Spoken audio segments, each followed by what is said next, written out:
My name is Stephanie. I'm 35 years old and a single mom to an 8-year-old girl named Lily. We live in a small 2-bedroom house in the suburbs of Portland, Oregon. My life revolves around the little bakery, Sweet Haven, that I opened 4 years ago after my marriage fell apart. I used to think I'd be fine divorcing Kyle, my ex-husband. He was the kind of man who made promises he never kept. After the trial, he moved to Nevada with his new wife and only sent a few short texts to Lily on her birthday or Thanksgiving. Still, I don't hold it against him anymore. I don't have time to dwell on people who choose to leave. I have to live, to work, and to be my daughter's safe place. Lily is the only light in my life. She has the same warm brown eyes as me, but her soft golden curls come from her father. Every morning, I wake her up with a kiss on the forehead and a whispered greeting. Time to wake up, Mommy's little princess. And this morning was no different. I had just set out a fresh tray of pastries when Lily was already seated neatly in the corner of the shop, coloring imaginary cupcakes with her markers. Everything seemed fine until my mother, Eleanor, called again. Her voice always carried a chill, as if nothing I ever did was good enough. Stephanie, are you still busy with those cakes? She began the call like that. No greeting, no concern. I exhaled quietly. I'm working on an order for Lincoln High's anniversary. It's a big one. You always wait until the last minute. Don't let things get messy. Then she paused. Can you drop Lily off at my place tomorrow? Olivia has a meeting, and I'll be free all day. I glanced at the calendar hanging in the shop. Tomorrow was the day I had to deliver 120 mini cakes for a wedding. Dropping Lily at her grandmother's house was the only option, even if it didn't sit well with me. Okay, I'll bring her by at 9. After I hung up, I looked toward Lily. Lately, whenever I mentioned her grandmother or Aunt Olivia's house, she'd lower her eyes and go quiet. I had started to notice. Olivia is my older sister, the one Mom always held up as the perfect example. She went to a prestigious college, married into a proper family, and then got divorced after discovering her husband was unfaithful. She moved back into our mother's large house with her 11-year-old son, Benjamin. Benjamin is a difficult child. To adults, he seems smart and lively, but Lily sees things differently. Every time I pick her up from Mom's, she's quieter, less smiley, and clings to me more than usual. When I ask, she just says softly, "It's okay, Mommy," but her eyes look like they're hiding something. That night, I made a simple dinner. Creamy spaghetti, Lily's favorite. As I set the plate on the table, she looked up and asked, "Mommy, do I have to go tomorrow?" I sat down, gently touching her hand. "I have to make a delivery all morning. I can't bring you this time, but I promise I'll pick you up early, okay?" Lily nodded slightly, then returned to her coloring. She didn't say another word. After putting her to bed, I sat alone in the kitchen. Outside the window, a full moon hung over the quiet Portland sky. I closed my eyes, hoping tomorrow would pass gently. But inside, a quiet unease stirred, like something was waiting to break. I didn't know what was coming, but I had a feeling this time. It would change everything. The next morning, it was drizzling. Raindrops tapped gently on the car window, matching the heaviness in my chest. Lily sat in the back seat, hugging the pink stuffed bunny I'd sewn for her 7th birthday. She didn't say a word the whole ride. Normally, she'd ask about the bakery order or tell me stories about her classmates, but today, just silence. I pulled up in front of my mother's big gray house. The steps were clean, the bushes neatly trimmed as always, but no matter how tidy, this place always gave me chills. There was something rigid about those white-painted walls, a suffocating kind of order, not meant for gentle children. "Sweetheart, I'll be back to get you at 2, I promise." I turned and smiled. Lily gave a small nod. No smile in return, no hug, just a look that squeezed my heart. My mother, Eleanor, opened the door before I could even ring the bell. She wore a beige coat, hair neatly pinned back. "Right on time," she said, expressionless. I meant to reply, but all I said was, "Thanks for helping." Inside, I saw Olivia sitting on the couch with her laptop. She glanced at me, then looked back at the screen. Benjamin was at the end of the hallway, playing something on a tablet. He didn't bother looking up at Lily. "Bye, Mommy," Lily whispered, then stepped into the house, still clutching her stuffed bunny. I returned to the car, uneasy. Something felt wrong, like my daughter was walking into a place she didn't want to belong to. But I had to work. I had to finish the wedding order or risk losing my biggest client of the month. All morning, I rushed between the oven and the decorating counter, but my mind kept circling back to the look in Lily's eyes as she stepped out of the car. I'd seen that look before, 2 weeks ago, when I picked her up from Mom's. She moved slowly, didn't run to hug me like usual, just stood at the door and nodded when I asked if she'd had fun. I thought she was just tired. It was fear.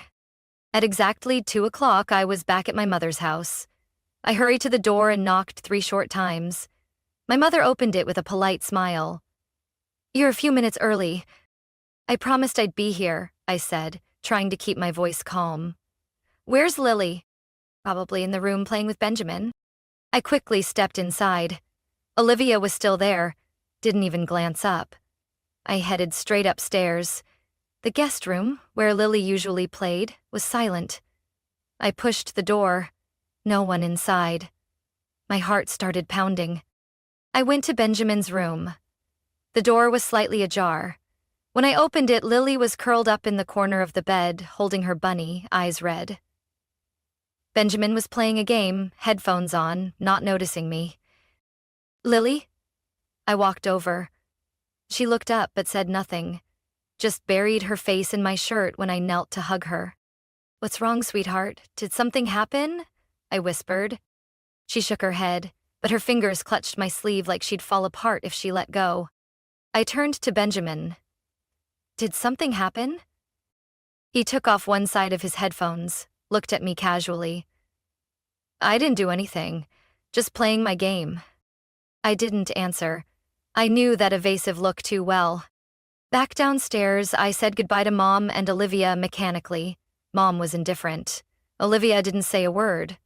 I walked out quickly, buckled Lily into the back seat. In the rearview mirror, I saw her staring out the window, lips pressed tight, still hugging the bunny. That helpless feeling rose in me like a crashing wave. "Sweetheart," I said softly, "if something's bothering you, you can always talk to me. I'm here to listen, okay?" Lily didn't respond. She just nodded slightly, eyes distant. That night, after she'd fallen asleep, I stood at her door for a long time. Something had changed. My daughter, the child who used to sing happily while baking with me, was now silent. And I knew I couldn't keep ignoring it. Something was happening in my mother's house. Something Lily couldn't say. Or didn't dare to. I leaned against the wall, heart heavy. I didn't know what the truth was yet, but I knew I was about to go all the way to find it.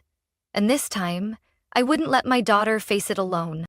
Wednesday afternoon, the sun was gentle and a cool breeze rustled through the bright red maple trees in the park near our house. I had just locked up the bakery when the phone rang. It was my mother. "Stephanie, can you come pick Lily up early?" Eleanor's voice came through, calm as always. She said she had a headache and went to lie down. "I think it's the sun." My heart raced. Lily rarely complained about feeling sick, and if she did, she always called me first. "I'll be right there." I grabbed my coat and rushed to the car. When I arrived, the door was slightly open. I stepped inside, but didn't see Mom or Olivia anywhere. The house was eerily quiet. I called out, "Lily?" No response. I ran upstairs. The guest room door was ajar. When I pushed it open, the sight before me made my blood run cold. Lily was lying on the bed, facing the wall. Her hair was messy, and a section was stuck to her head with dried blood. Her white t-shirt had several dark red stains.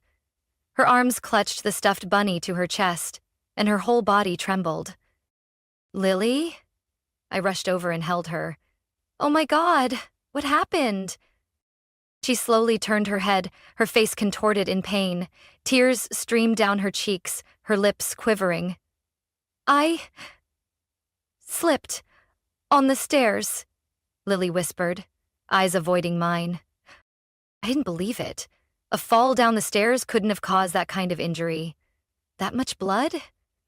It didn't add up. I carried her downstairs. My mother was sitting on the sofa with a cup of tea in hand, and Olivia stood nearby, expressionless. Did you know what happened? I asked, my voice trembling with anger. Kids fall sometimes, my mother answered curtly. She cried for a bit and said she wanted to rest. She fell and got blood in her hair like that? Why didn't you call a doctor? Or at least call me earlier? You always overreact, Olivia cut in. She's fine. Benjamin said she tripped while running in the hallway. I froze. Benjamin. Again? I didn't say another word. I just held Lily tightly and walked straight to the car. Once we were safe inside, I gently dabbed the blood on her head with tissues. Lily whimpered, tears welling up again. Sweetheart, I'm taking you to the hospital right now. I'm here, don't be scared. On the way to the emergency room at Portland Children's Hospital, I kept glancing in the rearview mirror. Lily was silent, still hugging her bunny. Her eyes stared off into the distance, missing the brightness they used to have. The hospital wasn't too crowded. A nurse quickly led us to an exam room. A few minutes later, a middle-aged woman entered, introducing herself as Dr. Lisa Morgan. Her voice was gentle, but her eyes were sharp. You're Lily, right? I'm going to check you out, okay? She carefully examined the wound on Lily's head, then looked over her arms and legs. When I told her Lily said she fell down the stairs, Dr. Morgan didn't react right away, but I noticed the pensive look in her eyes. After stitching the cut and confirming there was no sign of serious internal injury, Dr. Morgan asked to speak with me privately. I'd like to talk to you for a moment, Stephanie. I sat across from her in the consultation room, my heart pounding. Ms. Stephanie, she began, calm but clear, I need to share some medical observations. Lily's head injury doesn't appear to be the result of a simple fall. The angle and depth suggest blunt force trauma, possibly from hitting the edge of a table or a wall. My throat tightened. Are you saying someone? She nodded slowly. I also found some older, faded bruises on Lily's arms and shoulders. Combined with her fearful reaction to physical contact, I suspect there may be harmful factors in her environment. I clenched my hands together. Lily told me she slipped, but I can feel she's hiding something. Dr. Morgan looked at me seriously. In cases like this, children often don't speak up out of fear, or because someone told them not to. I recommend you keep Lily away from any environment that could be harmful. We'll also file a preliminary report with Child Protective Services, as required. I nodded. Thank you, doctor. I won't let this happen again. When I returned to the room, Lily was drawing a small picture with the nurse. She saw me, stood up, and ran over to hug me tightly. I knelt down, resting my cheek on her soft hair. Even though I didn't know exactly what was going on, I felt one thing clearly. My daughter had been enduring this alone for too long. I whispered, I'm here now, Lily. Things will be different, I promise. I sat in the consultation room, hands still shaking after talking with Dr. Morgan. Everything she said felt like tiny needles piercing my heart, quietly painful but undeniable. Lily hadn't just been hurt once. She carried signs of long-term harm. And I, her mother, hadn't seen it sooner. I'd like to keep Lily overnight, Dr. Morgan said, interrupting my thoughts. We need to observe her further and schedule a visit with the child psychologist tomorrow morning. I nodded without hesitation. I'll stay with her. That night, I sat by Lily's bedside in the quiet pediatric ward. The soft hallway light spilled in through the small window on the door. Lily was asleep, still holding her bunny like a shield. Her face looked peaceful, but the traces of pain remained. I looked at her, heart heavy like stone. I had been warned. Through small changes in her behavior, but I kept brushing it off, thinking she was just adjusting to a new environment. But now, I couldn't lie to myself anymore. The next morning, a child psychologist named Dr. Rachel Bennett came to see Lily. She had a gentle smile and a warm, calming voice. "Would you like to draw something with me, Lily?" she asked, carrying a box of colored pencils and paper. Lily nodded softly and sat at the small table by the window. I was asked to step out while they worked. The wait felt agonizingly slow, like a rusted clock hand. I wanted to burst in, hold Lily, and ask everything, but I knew pushing her would only make things worse. About 40 minutes later, Dr. Bennett came out, holding Lily's drawing. A house, a sun, a little girl standing alone, and next to her, a boy with an angry face, his eyes shaded in dark black. I can't draw any firm conclusions yet, but Lily clearly shows anxiety when it comes to her cousin. "Benjamin," she said gently but seriously. She depicted him as a frightening figure, consistently using dark colors to describe her interactions with him. I swallowed hard, a chill running through me. Did she say anything about what happened? Lily isn't ready to talk openly yet, but she kept repeating, "I'm not allowed to tell." When I asked who said that, she just shook her head and changed the subject. I buried my face in my hands, a wave of sorrow and anger crashing over me. I understood immediately. Someone had made Lily believe that telling the truth would bring worse consequences. "Ms. Stephanie," Dr. Bennett continued, "in situations like this, children often feel isolated. The most important thing now is to create a sense of absolute safety for Lily. She needs time and the assurance that no one can hurt her as long as you're by her side." I nodded, eyes stinging. "I won't let her go back to that house, no matter what happens. I'll protect Lily. We'll be filing an official report with Child Protective Services," she said.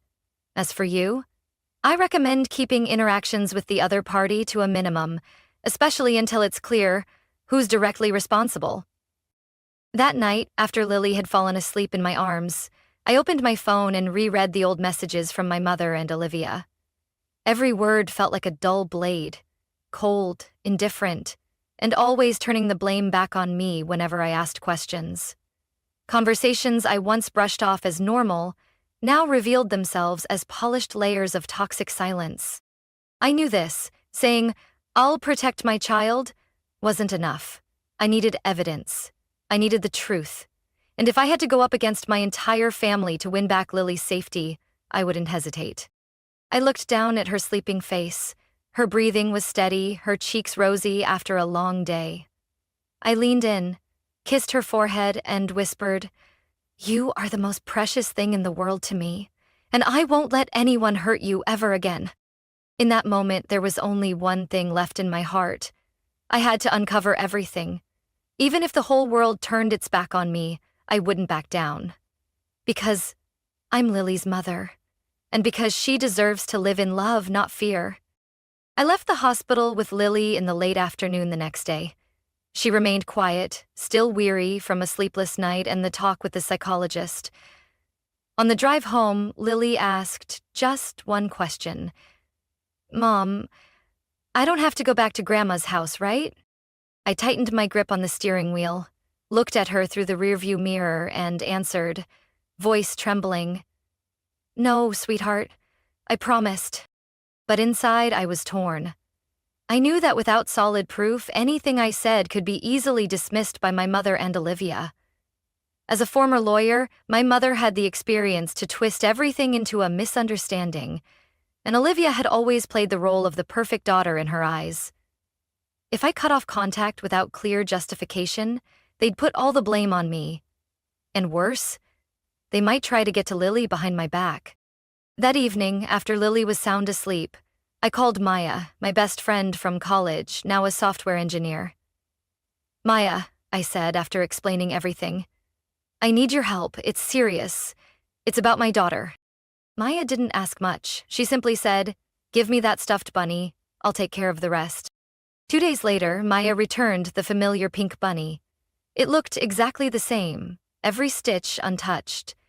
But inside now was a tiny camera, recording up to 4 hours continuously when activated, with live feed streaming through an app Maya had installed on my phone. I stared at the bunny, emotions churning. No one ever wants to use something like this on their own family. But I knew the truth was the only thing that could protect Lily. Saturday morning, I called my mother. Her voice was as cold as ever. "Stephanie, I thought you weren't going to call back. You're blowing everything out of proportion." I kept my tone steady. "I have an urgent event tomorrow morning, a pastry conference with a big client. Can you watch Lily for a few hours?" She paused for a moment, then said, "Fine. Bring her over at 9. Benjamin will be home too."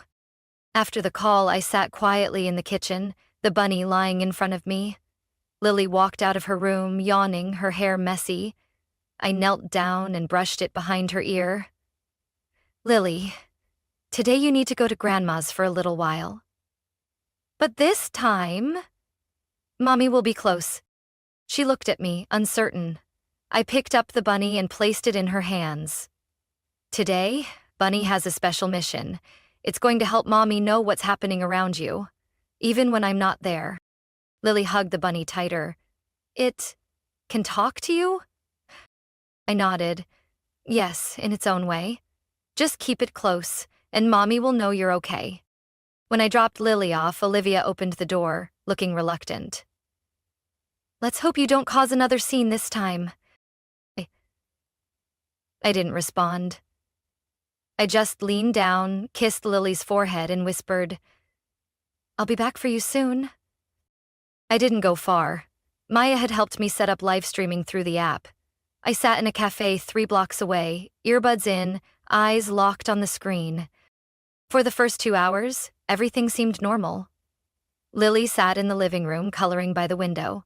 My mother occasionally walked by, and Olivia scrolled through her phone. But around noon, Benjamin appeared. He entered the frame, holding a toy car. "Why'd you bring that stupid thing?" His voice came out sharp. "Baby stuff." Lily flinched, clutching the bunny. "It's mine. Give it here." I said no. The footage shook slightly as Lily was pushed back. Benjamin leaned down, trying to snatch the bunny, but Lily held on tightly. "Stop it, please." Then, a loud thud. The sound of something hitting the wooden floor. I shot up from my seat, heart pounding. The image shook for a few seconds, then steadied. Lily was sitting on the floor, clutching her head, tears streaming down her face. Benjamin stood nearby, breathing heavily, then glanced away as if nothing had happened. I didn't wait another second. I grabbed my keys and ran straight to my mother's house. All I could think was, Lily had endured enough. And I wasn't letting her suffer one more minute. I don't remember how fast I drove, only that my hands trembled as I opened the car door, my heartbeat loud in my ears. When I got there, I rushed up the steps without knocking. The door flew open as I turned the knob. My mother was standing there, shocked. "Stephanie, what's going on? Why are you—" "Where's Lily?" I cut her off, eyes locked on the stairs. "She's in the room with Benjamin." But I had already passed her, not letting her say another word. I ran straight to the living room, the place I had just seen on screen. The door was open, and there was Lily, sitting on the floor alone, clutching her bunny, eyes red and cheeks streaked with tears. Benjamin stood by the bookshelf, hands in his pockets, like nothing had happened. "Lily?" I rushed over and pulled her into my arms. Her whole body trembled. "I'm okay, Mommy," she whispered. I turned to Benjamin, staring him down. "What did you do to my daughter?" He shrugged. "She wouldn't let me see the bunny, that's all." Just then, Olivia walked in, likely drawn by the noise. "Stephanie, what is going on? Why are you yelling?" I stood up, holding Lily tightly, eyes fixed on her. "You know what's been happening. And I have proof." Olivia froze. "What proof?" I pulled my phone from my pocket and opened the video from Maya's app. The footage was clear, the voices unmistakable. Benjamin pushing Lily, grabbing at the bunny, then walking away coldly. My daughter's sobs echoed in the quiet room. Olivia's face went pale. But instead of apologizing, she pressed her lips together and snapped, "He's just a kid, Stephanie. Kids fight over toys all the time. Why do you always overreact?" I couldn't hold back anymore. "Fighting over toys doesn't send a child to the hospital needing stitches, and you call that nothing?" My mother stormed in, voice sharp. "Stephanie, are you accusing your own family over a childish scuffle? Nothing serious happened." I turned sharply to face her. "Nothing serious? Do you know she's traumatized, can't sleep, too scared to speak up because someone made her feel threatened? I've stayed silent too long, but not anymore." I looked at Olivia, my voice firmer than ever. "You were in this house when Benjamin did it, and you did nothing. You covered for him instead of protecting her." "You're tearing this family apart, Stephanie," Olivia snapped, "all over a few scratches." I clenched my fists. "I'm not the one tearing it apart. It's the ones who ignored what was wrong that did that." I carried Lily to the car in the thick, tense silence of the house. As I shut the door behind me, I didn't look back. I knew then that, from that moment on, everything had changed forever. When we got home, I laid Lily down in bed. She fell asleep quickly, a deep sleep for the first time in days. I sat beside her, gently brushing her soft hair, feeling like I had just made it through a storm. That night, I sent the full recording to Dr. Morgan and Child Protective Services. I didn't need promises or pity. I needed justice for my daughter. I knew the battle wasn't over, but I finally had what I needed to begin. Less than 24 hours later, a social worker called me. "We've reviewed the video. We're opening a formal investigation into the situation at Ms. Eleanor's residence. For now, all contact between Lily and the maternal side of the family will be suspended until a final decision is reached." I exhaled, knowing there was still a long road ahead. But at least this time, I wasn't walking it alone. I looked back at Lily, peacefully asleep, holding her stuffed bunny in her arms. That tiny girl had endured more than anyone ever should. But from now on, I would be her strongest shield. I whispered, "We're not going back there again, sweetheart, I promise." 3 days after I sent the video recorded by the bunny, the formal investigation was launched.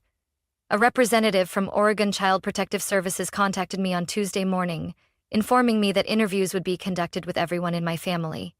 My mother, Olivia, Benjamin, and Lily, with a child psychologist present. The interviews took place at the Multnomah County Social Services office. I sat beside Lily in a bright room with drawings on the walls. A caseworker named Julia, with gentle eyes and a warm voice, knelt down to Lily's level. "You can tell me anything you want, sweetie. No one can hurt you here, okay?" Lily looked at me for a second, then gave a small nod. I stepped out, my chest tight, but I knew this was a necessary step to help my daughter find her voice. That afternoon, I was invited back to hear the preliminary findings. Julia looked at me seriously. Lily confirmed that Benjamin repeatedly pushed her, took her toys, and threatened her when adults weren't around. She said that when she tried to tell someone, both Aunt Olivia and Grandma told her to stay quiet because Benjamin didn't mean it, and that kids have to learn to share. A chill ran down my spine. Julia continued, "With the video evidence, Lily's account, and Dr. Morgan's report, we have sufficient grounds to intervene. Tomorrow, the police will be officially interviewing Ms. Eleanor and Ms. Olivia." The next morning, I received a call from Inspector Martin, the officer assigned to the case. "We've completed initial statements. Benjamin has been temporarily placed in a special adolescent counseling center. During treatment, he won't have any contact with Lily." I let out a long breath. Finally, a glimmer of light at the end of the tunnel. Later that day, police arrived at my mother's house with a court order. My mother was charged with neglectful supervision of a minor, while Olivia faced accusations of ignoring harmful behavior by a child in her care. Neither was taken into custody, but both were ordered to attend a 6-month family rehabilitation counseling program and complete 120 hours of community service. I knew no punishment could erase what Lily had endured, but this was the beginning, where the truth was finally being heard. As for Benjamin, he was transferred to a child psychology center in Eugene, about a 2-hour drive from Portland. There, he would receive therapy 3 times a week, focusing on behavior management and emotional processing. The things Lily had suffered, though caused by another child, were still red flags that called for early intervention. A week later, I received a court notice officially granting me sole custody of Lily. All visitation rights from the maternal side of the family were indefinitely suspended. As I left the courtroom, Lily's small hand in mine, I felt like I had finally shaken off a weight that had been pressing on me for far too long. My mother tried to reach out a few times after that. She left voice messages, sounding softer than before. "Stephanie, I know you're upset, but we're still family." I listened to them all, but I didn't reply. For the first time in years, I chose silence, not out of fear, but because I no longer owed anyone my pain. Lily returned to school, closely monitored by a school counselor. She also met with a therapist weekly, and I started seeing her smile again. One afternoon, while I was making dinner, she tugged on my hand and pointed toward the pink tulips in the front yard. "Mommy, guess what? I'm not scared anymore." I bent down and hugged her tightly. "Me neither. We made it, sweetheart. Our story isn't over." But through it all, I've learned this. Even in a world that sometimes turns away from the truth, there's still light. If you're brave enough to walk through the darkness. And now, I'm not just a mother protecting her child. I'm the one who brought the truth into the light, because my little girl deserves to live in safety and love. Spring arrived late in Portland, bringing gentle rain and the soft scent of cherry blossoms drifting through quiet streets. Lily had grown more stable after 3 months of consistent therapy with Dr. Rachel Bennett. Twice a week, I took her to the counseling center, where the rooms were filled with color, dolls, drawings, and stuffed animals. There, Lily didn't have to speak unless she was ready. She could draw, play, and let her emotions speak for her. "She's responding very well," Dr. Bennett told me during a recent session. "There's still fear underneath, but Lily is learning to name her feelings. That's a critical first step toward healing." I watched Lily through the one-way mirror. She was stacking blocks, giggling softly when she got them to fit. My throat tightened. Every smile she shared now felt like a victory. A small one, but powerful enough to make me stronger each day. Our lives began a new chapter, too. I had decided to sell the small apartment near the bakery, the first home we shared, but also the place tied to so much uncertainty. With years of savings from the business and a grant from the Oregon Single Parent Assistance Fund, thanks to Lily's special case, I was able to buy a small house in the southern suburbs. Quiet, with a yard and a big maple tree out front. Lily squealed the first time she stepped inside. "Mommy, real grass!" "Can I plant flowers?" I smiled. "Of course. We'll plant tulips, like we had in front of the bakery. Remember?" She nodded eagerly. That night, Lily fell asleep earlier than usual. She still hugged her stuffed bunny. Just a toy now, no longer a secret guardian. And I stood on the porch, watching the light from her bedroom window, my heart strangely at peace. I also started writing.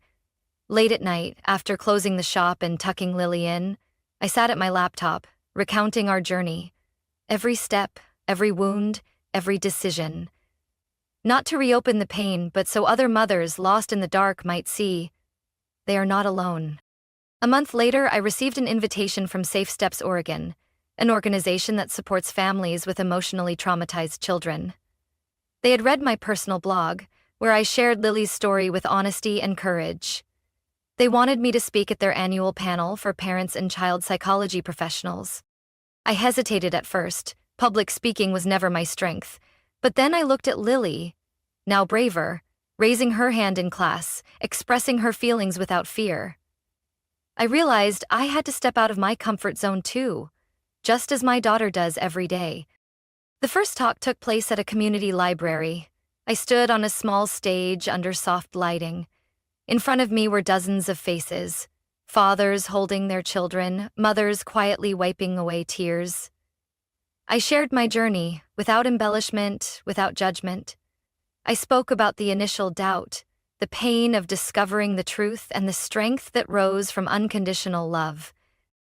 At the end, a young woman came up to me. She held my hand, eyes red. Your story made me realize I need to speak up too. Thank you. I held her hand and gently said, we're all stronger than we think. Over the next month, I received more invitations from schools, parent support groups, even a local radio station. I was no longer just the mom who baked and stayed behind the counter. I was Stephanie, a mother who fought back, who stood up, and who chose truth over silence. Every morning, Lily and I watered the garden. We planted tomatoes, chrysanthemums, and a little lavender bush. One afternoon, while washing her hands in the backyard, Lily whispered, Mommy, I'm not scared anymore. I know no matter what happens, you'll believe me. I pulled her into my arms, feeling her little heart beating steadily against mine. That's right, sweetheart. I will always believe you, and I'll always be by your side. In the early summer sunlight, one thing became clearer than ever. We didn't just survive the storm. We learned how to live stronger after the rain. June came with golden sunshine stretching across the backyard of our new home. Lily excitedly counted down the days to her 9th birthday. She'd already prepared invitations, picked out balloon colors, and even made a list of cakes she wanted me to bake. I want a 3-tier chocolate cake with rainbow sprinkles on top, she said, her eyes shining. I nodded, smiling. Mom's got that covered. Your job is to pick the party's first song. That morning, I was busy decorating the yard when the doorbell rang.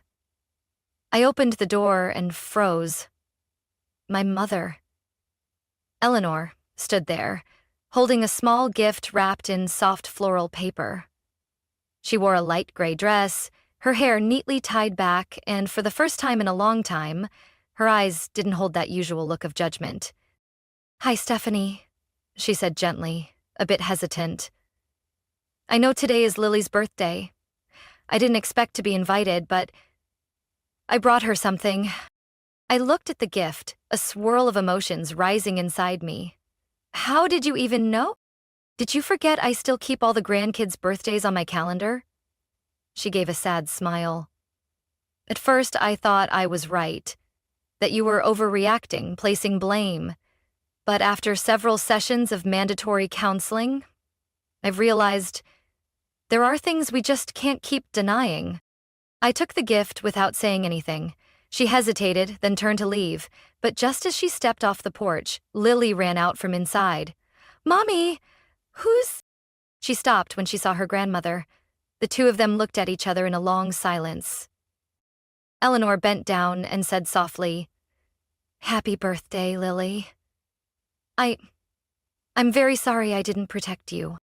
Lily didn't respond, but after she walked away, my daughter tugged on my sleeve. Can I open Grandma's gift?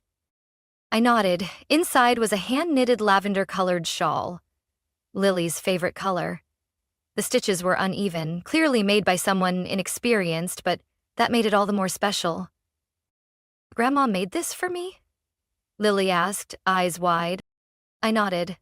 I think so, sweetheart. Lily hugged the shawl and smiled faintly. Then I'll keep it, but I'm still not ready to see her much. I'm just not mad anymore. I wrapped my arms around her. You don't have to forgive if you're not ready. As long as you feel safe, that's all that matters. Meanwhile, Olivia had stayed silent for months. After the court hearing, she was restricted from unsupervised contact with Benjamin.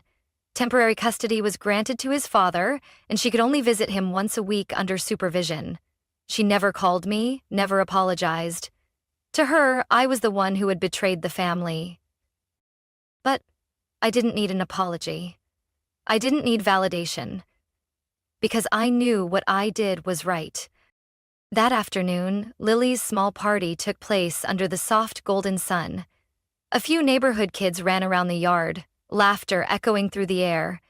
Lily wore a floral dress she picked out herself, the new purple shawl draped around her shoulders. When I brought out the cake, everyone clapped and cheered. Lily closed her eyes, made a wish, and blew out the candles to a chorus of joy. Later, as most guests had gone, Lily sat on the steps holding her old stuffed bunny, now faded and fraying at the ears. "You know what?" she whispered, gazing up at the sky. "I'm not scared anymore." I turned to her and took her hand. "I think that bunny helped me be brave. It stayed with me even when I couldn't say anything. But now I know I have you. And you'll hear me, even if I stay quiet." I held her close, my heart melting with emotion. "We're really strong girls, aren't we, Mommy?" Lily looked up at me. I kissed her forehead and whispered, "Yes, sweetheart, we're very strong girls." A soft breeze blew through, carrying the scent of lavender from the backyard. I looked around our new home, at my daughter, who had walked through fear with quiet courage. And I knew that while this journey hadn't been easy, we had come through it. And from now on, we wouldn't just live. We would live freely, fully, and with love. From our story, I've come to understand that silence is never the way to protect those we love. Sometimes, to protect a child, you have to stand up to even those closest to you. I used to fear judgment, used to question myself. But I've learned, being a mother isn't just about love. It's about having the courage to fight for your child's safety and voice. Now I believe every mother can become a fortress if she's willing to step through that first fear. What do you think about Stephanie and Lily's journey? Share your thoughts below. Don't forget to follow the channel so you don't miss more emotional stories and powerful lessons about family, love, and courage in life.